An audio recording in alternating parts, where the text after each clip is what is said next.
Hello and welcome to today's podcast. My name is Carl Smith. I'm the business coach and owner at Concept Fitness Consultancy. The intention of these podcasts is to provide some support to trainers, and right now more than ever, there shouldn't be a shortage of that.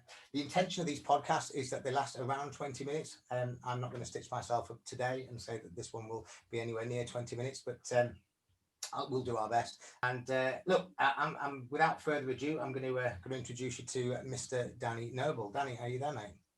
Yeah, not too bad. How are you doing, mate? Yeah, I'm good, mate. I'm good. Let me just quickly tell the guys a little bit about you, certainly what I know, and then I'll let you introduce yourself properly. But Danny, there's a few interesting stories that I've got, and I think I definitely want to share at least one of them, and I think you know where I'm going with this one.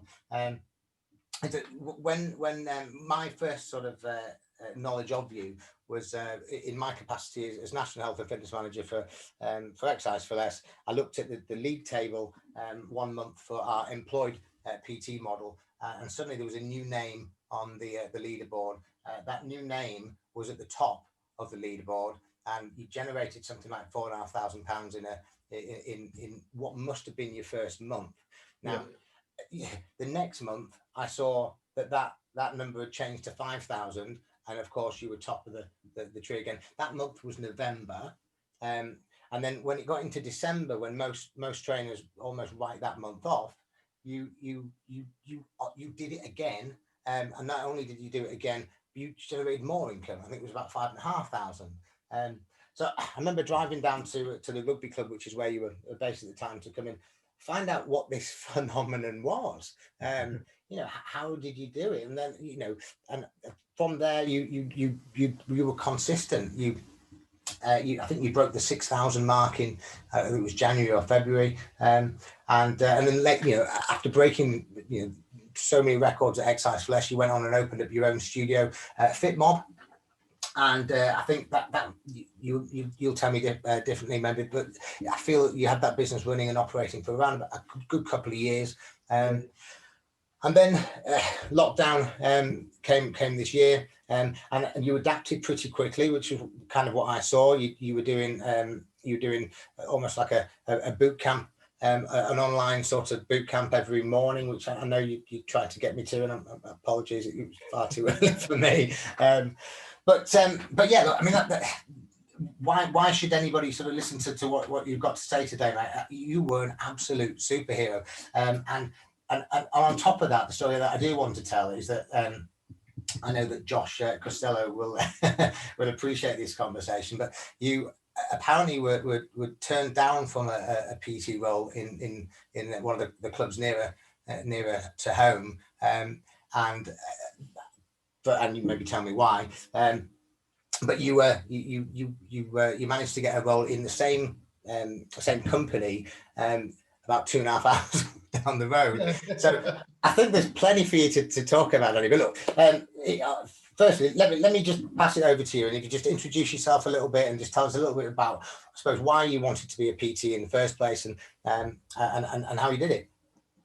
Yeah, I think, well, I come from that background that I think a lot of PTs have come from over the years, which is I was involved in sports all my life, played football, got a couple of injuries, fell out of sort of love with sport, didn't go to the gym, drinking too much, eating too much. I became a big fatty basically, and was just not doing any of me training, and just really unhealthy, smoking, drinking, not in a good place. And I got myself back into the training, got myself fit. I couldn't carry on the way I was doing. It was one of those where you just keep unbuttoning another button on your jeans and buying bigger, baggier clothes. And it just got to the point whereby it was just too much. And so I got myself back into the fitness, got myself really fit. Then I started getting interested in the likes of, actually competitive sport again. And I thought that's actually what I enjoyed more than anything. I'd done loads of things.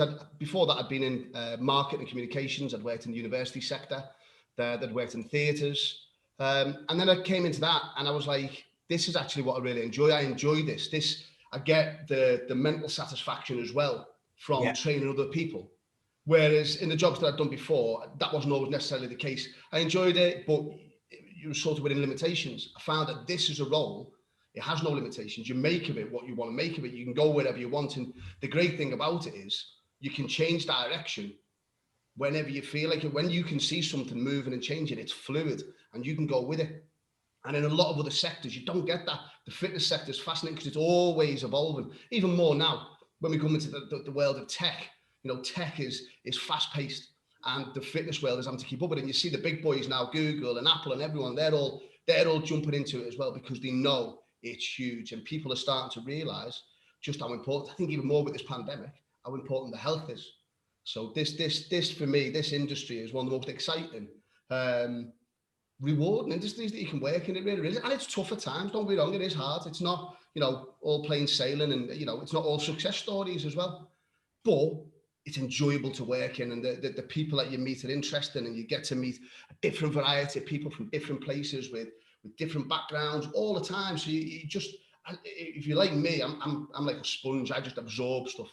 So when you get to meet all these different people, it's just a fantastic experience, really. And that's the key thing, is it's a job I enjoy and it's something I can do well, and get results from. So I wouldn't go anywhere else. Well, look, I think you bang on. So I think we've just had news that gyms can open in England December the 2nd, which is some great news for the industry. But I'd be interested to know, in terms of your I suppose your tale for this year. You know, how have you had to adapt? How have you adapted? And how is business for you now? So just take me on that journey, I suppose. So after Exercise for Less, me and Warwick Donnelly, it was another coach from Exercise for Less. I think if I'm right, I think he was number 2. Yeah, well, yes, I think he was. Yeah, a fair few times. We had a good team down there, and me and him opened FITMOB together, which was very much a fitness studio. We still do the PT, we still do one-to-one, but the two of us really enjoy group exercise. It's part of our sort of makeup. We like that big sort of class. We like that vibe and entertainment that goes with it. So we opened a studio based on that sort of functional fitness, boxing, all sorts of different things. You know, it was a really good setup. We were doing really well. We were flying, growth on growth. And then February came, and I'll never forget, I was meant to be going to Italy in February with the wife for her birthday. And just a couple of days before we meant to go, it all started getting shut down. I went, this doesn't look good, you know. I said, you know, that thing from China's in Italy, and it's pretty serious. And then within weeks, I saw my numbers in classes were going down. I was looking at, you know, on my spreadsheets, and people weren't purchasing packages, you know, because you were on renewals. The renewals were getting cancelled. It was in the air that something bad was coming down.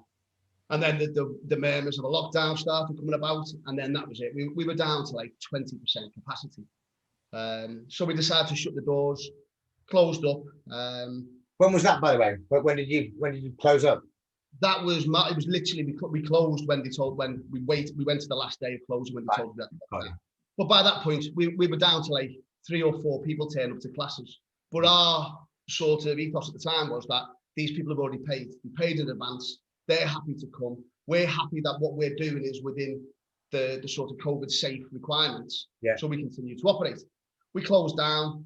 Within that moment of closing down, I'd already started about a week before looking to buy equipment for online coaching. I'd already started looking into how we were going to take everything that we had into an online sort of presence, buying cameras, computers, getting the editing and studio software and stuff like that. So that was already in my mind. I already had a feeling this was going to be a sort of a long-term thing. When people were talking 4 weeks, I was thinking 4 months myself. So yeah, I'd already sort of gone into that, right, what do we do to get this going? So that's what I got to set up. Where the gym was, we had a smaller room, which had been a spin studio.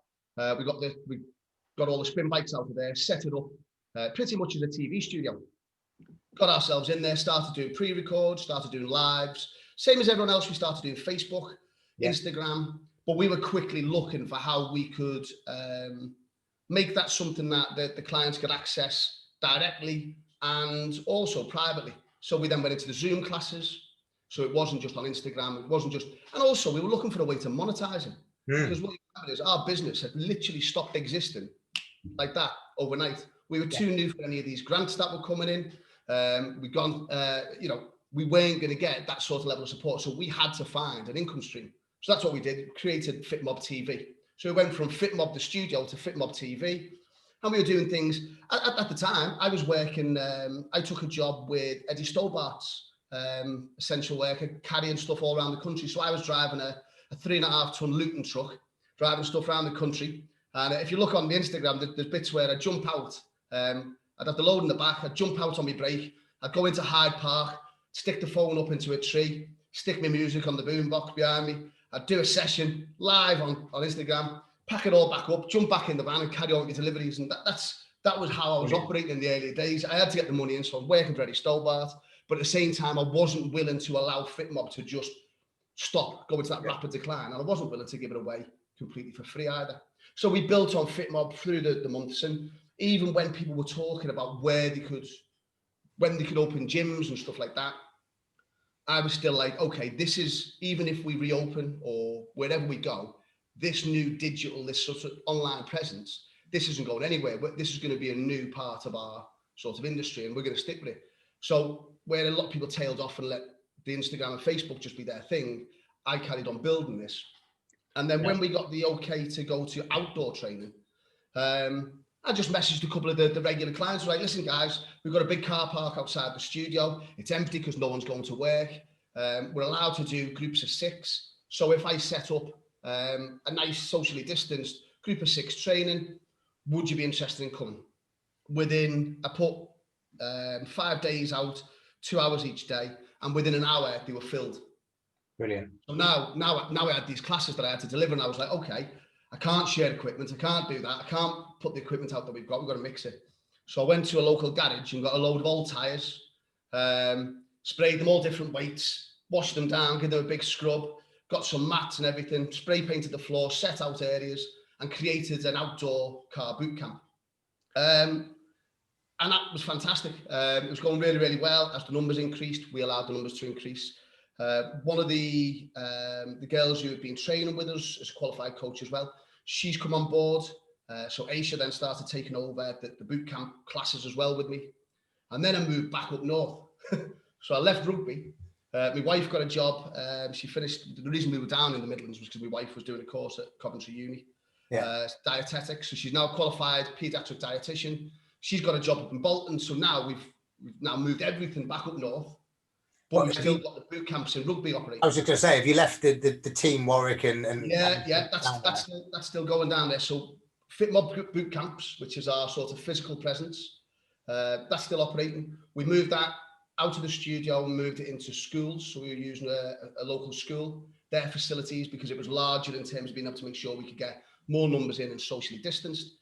And we've incorporated the tyres into it now. That's how we operate it, is a tyre-based class.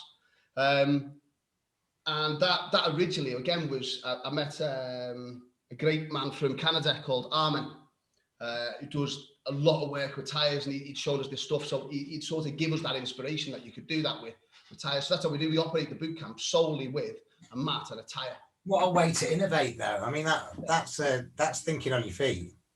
Yeah, it was one of them. It was one, you couldn't buy equipment in this country for love nor money. When that lockdown came down, there was kettlebells and dumbbells going for hundreds of pounds on eBay and stuff like that. You couldn't get the equipment. So if you want to have 20 people doing a group exercise session, unless you're one of the bigger chains, you already have enough equipment to spread amongst them. Smaller studios don't have that variety of equipment to cater for 20 people. So you have to think of something. That was a great thing. And Aisha's been fantastic in sort of developing how she used that. She comes from a coaching background, school coaching, and also a dance background. So she incorporates some really, really interesting stuff in movement with the dance stuff that's well beyond my sort of scope of, I just haven't got the rhythm to do it. But she's fantastic with it. So that was going from strength to strength down there. I've come back up here, opened FITMOB TV studio up north, which it doesn't matter where it is because obviously it's all digital online. And that's where we sort of found ourselves. Now we were operating both. We were operating the boot camp. I was operating FITMOB TV. And then obviously we've just gone back into this most recent lockdown.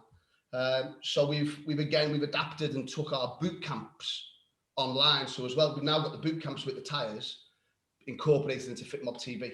So all those new customers and clients that we built up in the FITMOB boot camps, we've made sure they're also supplied with something in this lockdown, so they're not shut. We basically went and got a load of more tyres. Aisha spent about 3 or 4 days washing all the tyres down, painting them, coordinating them, making sure they're all weighed properly so we know what the weights are. And then we delivered them out to all of our clients. So all of our clients in that area had a tyre in the house and they had some form of weight that we could do. We adapted all our classes. So whether you're doing dumbbells, barbell, kettlebell or tyre, you can do those classes. Brilliant. Wow. I mean, there was a branding opportunity there, I suppose, to FITMOB up the tyres. But so, wow, that's so lots of words. How did it was a lot fitted in a short year. Yeah, well, just okay, let's dig into a little bit about how you delivered that then. So, the guys have got tyres, so they've got equipment. What was the tech element? How did you use Zoom to deliver that? Was it more simple? I don't know. So with the online stuff, what I use is I use a broadcast software. So I've got on the computer, I can pre-edit everything. It allows me to put overlays of timers, branding. I can put up the exercise we're doing. I can insert videos live while we're live. I can put overlays. I can put interviews in. It's a fantastic bit of kit. And I set that up so that then that runs through Zoom. So I built my website. Again, this is one of those things where luckily enough, over the years, through the jobs that I've done through marketing communications. I was just going to say, your background being, marketing has got to have served you well here.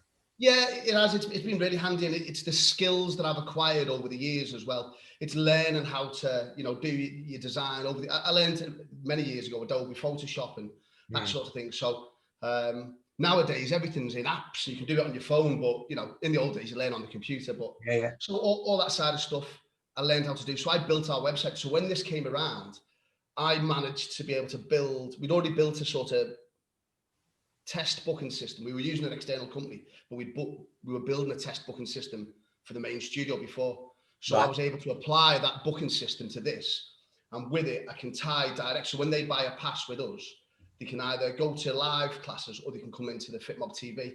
And when they buy a FITMOB TV, it auto generates the code to them and sends them the code direct, so they can just come straight on to Zoom with us. And we're currently just looking now at a way that we can do it. So as well as Zoom, we can broadcast direct to your TV.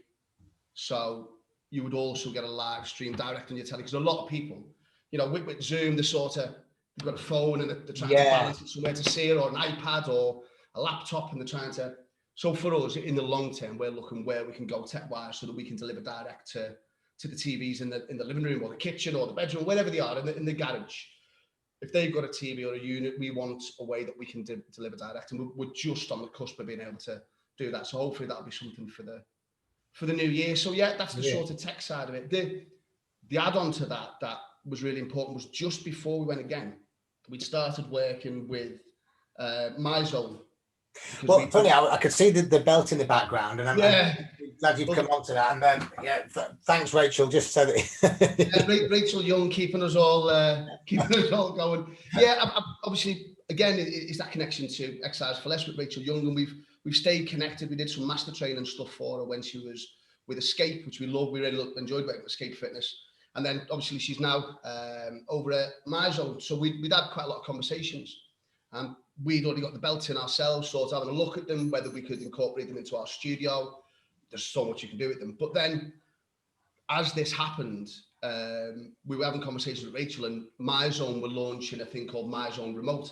Yes. Which meant that, well, getting into the techie side of things, if my clients have that belt and they're wearing it, wherever they're wearing it in the world, as long as they log on through the app, I can see a live reading of what they're doing. And with my equipment, I can actually put their live readings up onto the screen in Zoom as well.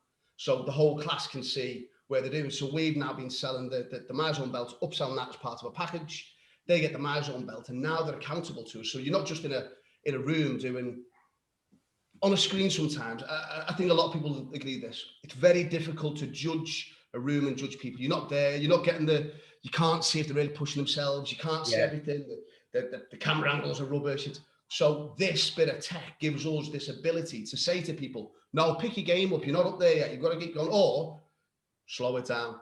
bring it in, take a little breather. So we can now really control the class, probably better than we've ever been able to.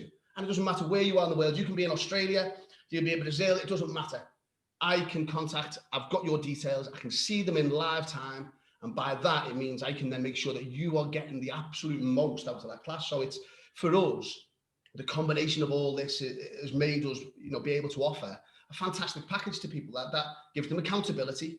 It gives them somewhere to go. And we're getting feedback from people now who are saying things like, it used to be a rush. I used to have to run home from work, grab my gym gear, go out, get something on the go, get in, get there. And I wouldn't get home till 8 o'clock at night before I sat down. And now they come in from work, throw the gym gear on, walk out to the garage, the stuff's already set up, they turn it on, they press a button and bump, I'm there.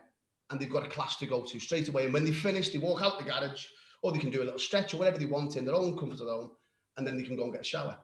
So it's making their life better.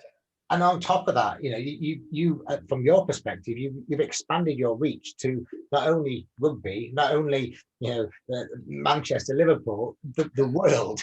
Yeah, well, this is it, and I think this is the take-home message that everyone should be looking at now, and realizing that especially PTs and coaches, for so long we've done this thing where we put ourselves in the walls of a studio. We've aligned our sort of loyalty and branding to another brand and another gym. And that's all great. And it's served its purpose over these years, and it will continue to serve its purpose for different things. But what this has said to people now is we can open our doors. We don't have to always be there. There's so many different ways to deliver. If your client can't get to you, there's ways of you getting to your client. And your client doesn't have to live within, 5 miles of that gym anymore. Your client can live anywhere. And as long as you've got the know-how and the nous to set it up and push forward, you can still give them a real top class service that you could give someone in that studio. So what for the coaches and everyone is, broaden your horizons. There's so much more out there. You don't only have to fix in there and be, chasing someone on the treadmill, begging them to do something with you. There's a million more options out there, and that is where we need to be looking. Well, you've made two good points there that I want to just pick you up on. One of them was that, and I think what you did really well was that we've had, effectively in this country, we've had 2 lockdowns now. We've had the first one where you were quick to adapt. You built yourself a virtual presence, and then the gyms opened, and a lot of people then just literally dropped the virtual offering and focused and just literally kind of just went back to sort of semi-normal, I suppose. Yeah. And then it's happened again. And I think the ones that have done well out of this are the ones that have maintained that virtual offering throughout, ran it as an additional service. And then when you open up, great, you can please that portion of people there that prefer, a face-to-face training. But then a lot of people potentially forgot about those members and clients who weren't ready to come back for a multitude of reasons. But what it allowed you to do was just to keep developing it. So you've got to a level now. I'm guessing it's just going to go forward. So the other point that I want to ask, I suppose, is what do you think the future of all this is? Do you think that maybe there's going to be a little bit of a shift and a bit of a change in consumer mentality when we come out of this? Or do you think after 2 lockdowns, people have learnt that maybe there is a place for virtual? Or do you think we're just going to go back to normal as soon as we can? It's a difficult one because, at the start of lockdown, the analogy I use, at the start of lockdown, everyone's like, oh, I'm going to learn crochet and I'm going to be doing this and you'll never see me in a McDonald's again. And as soon as McDonald's opened, there was queues. People were queuing hours for a Big Mac. So, the idea that people won't go back to how they were originally, it's silly to assume. But what I think now is, I think this was going to happen anyway. I think this digital presence, the online presence, all this sort of virtual training, this was always going to happen. This is where tech has been heading towards. If you look at the trends, this we move towards your Apple Watches and your Garments, all those different wearable techs. Slowly but surely, if you look at the stuff that are adding onto it, and then who they're starting to partner with and who that's going with and who they're going to be with, there's a lot of money being invested by big tech companies into fitness. They're getting involved in the fitness world. And whether we like it or not, that's the journey that's going on. And if you're not on that journey, you're going to get left behind. It's as simple as that. because these companies, the likes of your Apples and your Googles and the big high-tech companies, they don't invest the sort of level of money that they're investing in these sort of programs, equipment. So they don't partner up and take over those companies like they have without intentions of being here for a long time. And if anything tells us from history, these companies are what are shaping the future of different markets. In terms of your question of will it be the new or no, I think what we're going to look at, and I know a lot of people in the fitness business don't like the word hybrid because of the sort of connotations, but I think it's going to be another offering. I think the virtual offering is going to be something that all gyms have to take on board. Yeah. I think some people have gone to it begrudgingly and do it, and when classes open again, they'll flood back to the classes because they enjoy the physical thing. They enjoy going into a gym. They enjoy meeting the mates there. It's a social environment rather than, you know, that. But I think that, and it is, I love that. I miss that so much, Carl. One of the reasons I do this job is because I love the interactions with people. And the digital thing, we can still do it. We have little chats, and then we have support groups built off the back of it. So off the camera, we're all still interacting and talking in so many different ways, and it's fantastic. But it's not the same as that talking to someone at the end of a session, or looking at someone in the eyes when they're doing a hard session and really knowing where they're at. You haven't got that. And I miss that. And so other people will miss that, and you'll go back to it. But I think in this day and age, when you're investing in your watches and your wearable tech and all that different stuff that's there, you're going to make use of it. And so the companies that go with that and make sure that they have an offering that's there for them. And, you know, it's a growing market. The fitness market is growing and growing and growing, and it's going to get bigger and bigger. So the more offerings you've got for someone, the better it is. You know, you're making sure that you can appeal to as many people as possible. And that's going to be it. If you're a customer and you're looking at something and you've got a choice where it's just digital, or it's just a wall gym, or it's just a spin studio, or it's just a fitness studio, it doesn't work. I was watching a really interesting, it was a video cast from one of the cancelled events over in America. And they were talking about Miami and not Miami, sorry, LA. Yes, that was it. In LA, all the boutique gyms now, they've all opened on the same streets, and they all interact with each other. So the yoga works with the fitness studio, and that works with the, you know, Soul Cycle, and all them different ones now are all feeding into each other, because they're in the long run, they're going, yeah, I'm not giving them spin. So if they're getting spin there, then they appreciate us, they're going to come in and they're going to get the yoga there. And so they're all working together for the greater good for them, because at the end of the day, that's what's going to help them survive, is that if they've got that customer who wants a little bit of everything, well, if they can only offer one of it. It's kind of like the veg shop recommending the local butcher as opposed to suggesting they go to Sainsbury's. It's exactly that. But in the grand scheme of things, customers now are savvy. The clients know what they like. If they like spin, or if they like a particular group exercise class, or if they like a particular instructor, and all those different things, and they go for that.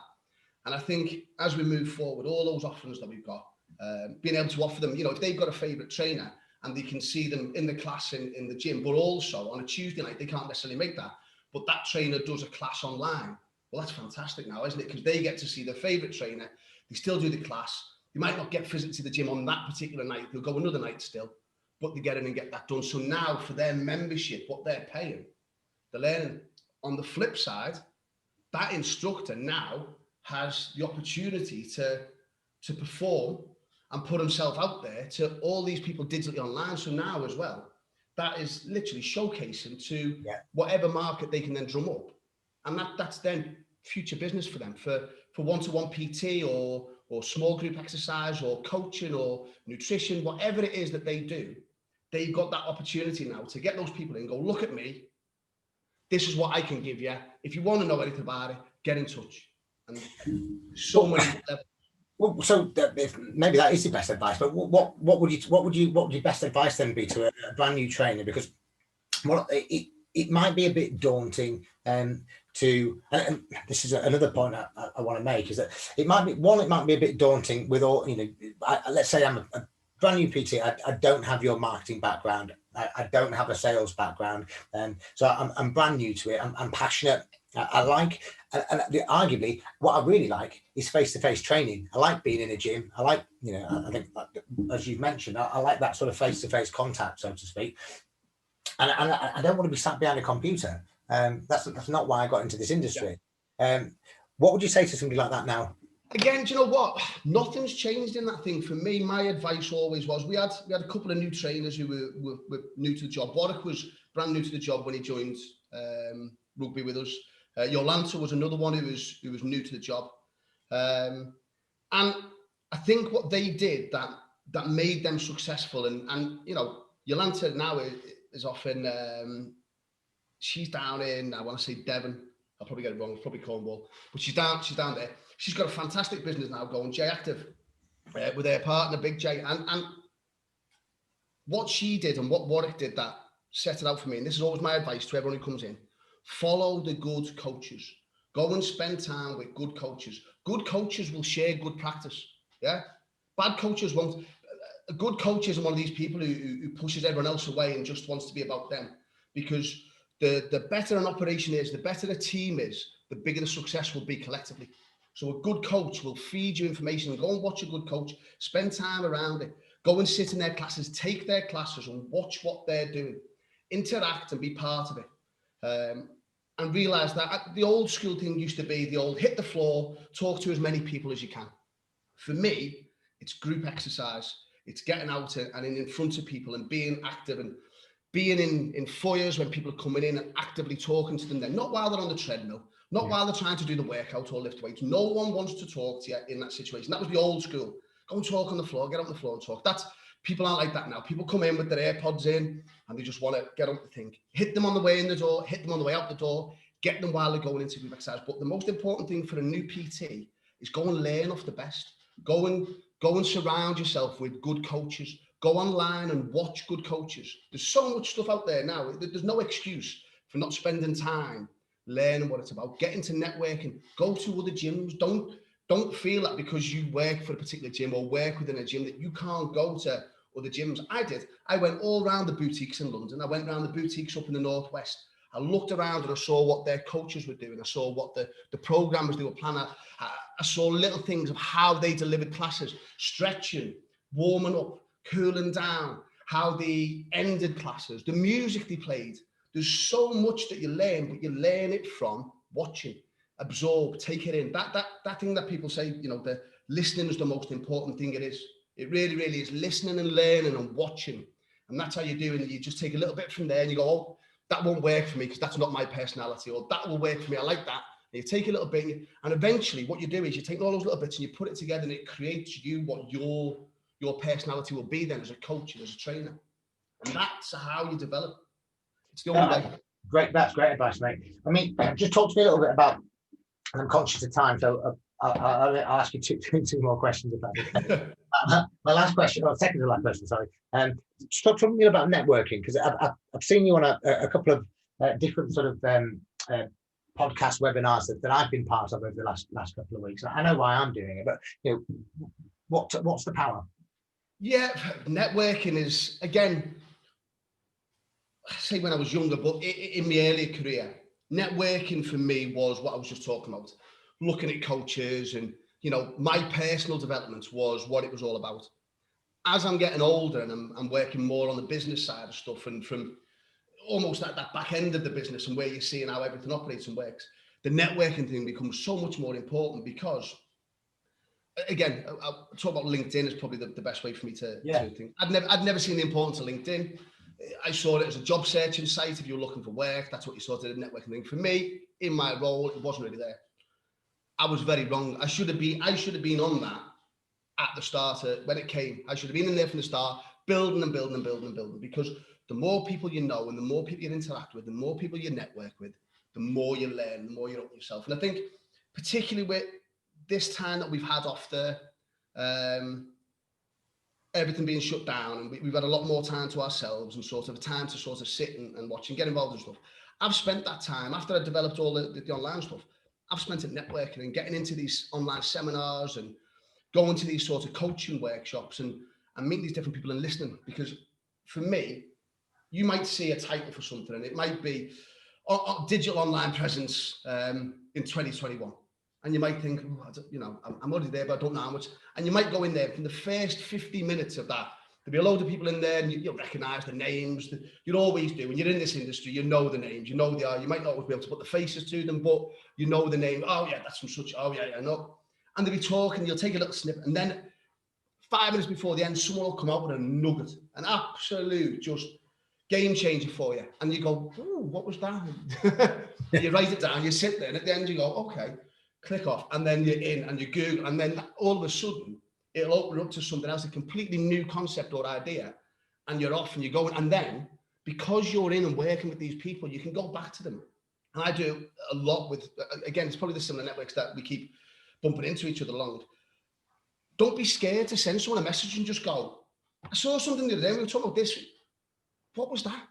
Ask them, you know what I mean? That's what networking is about. Networking isn't, and again, this comes from Facebook and social media sort of things. People think that networking is how many people you've got on your social media or how many people you've got on your LinkedIn profile. Yeah, it's not. It's how many people you interact with. If you don't interact with them, that's not networking. That's just having your names connected. Networking is when you've got the know-how and the connection to go to them and say, listen, I've heard this is coming, or I've heard that. What's your understanding of the, like, for instance, last night or the night before, there was a lot of people all trying to make sense of these new guidelines when we go into whatever tier we go into, what we're going to be allowed to do, what we're not. And some people out there were putting really concise, simple explanations. And then underneath it was a comment conversation where you could sit and then you can go, yeah, brilliant, yeah, got that. But what about this? Yeah, yeah. Oh, you can throw your bit in. That's why networking is so important. Because listen, anyone out there who thinks they know everything, they're mad. You never stop learning. Everything's always changing, and you need to be at the front and listening to the conversations that are being had by the people who are up there at the top, who are making the decisions for the industry as a whole. Yeah, they're in the know for the stuff that's coming before we get it, before the gossip filters down. They're getting it, and in these sort of meetings, that's where you're getting a know from these people. It gives you a chance to be ahead of the curve, and that's the most important thing. Try and stay ahead of the curve. If you can stay ahead of the curve in this business, you will always flourish.